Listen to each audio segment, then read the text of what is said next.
of these places.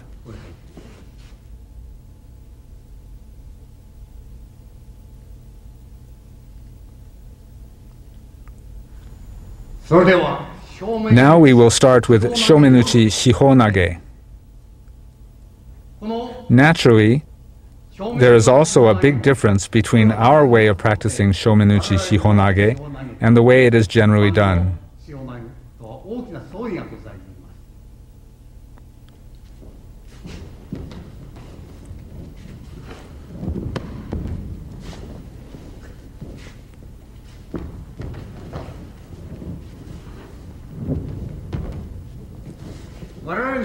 We do Shihonage like this. At this point, I have already entered. The usual way of doing it is like this, where you first parry his attack and then grab his wrist. One other explanation is that you initiate the movement, then parry his hand and grab. This is not acceptable as a martial technique. Because when you parry him here, he will attack with his other hand. You don't know how many times he will punch. So we execute this strike before parrying his attack.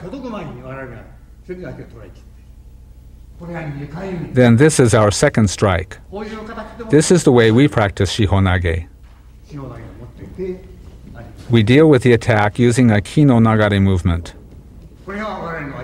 This is how we execute the Aikido Shihonage.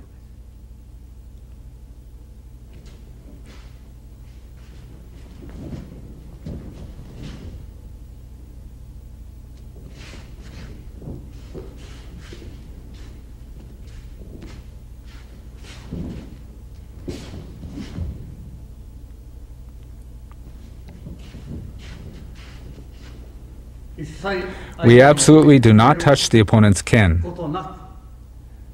An instant before the opponent comes, I control him. If you execute the form, perhaps it will look like this. It is too late to wait for your opponent to raise and lower his sword. This is too slow.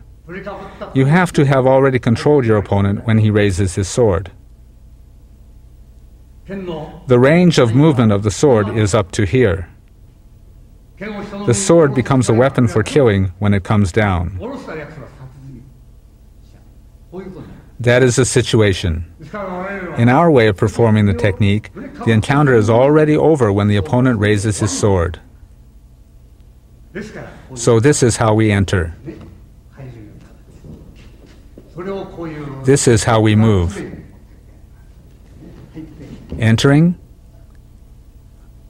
like this. It is exactly the same principle for the Jo.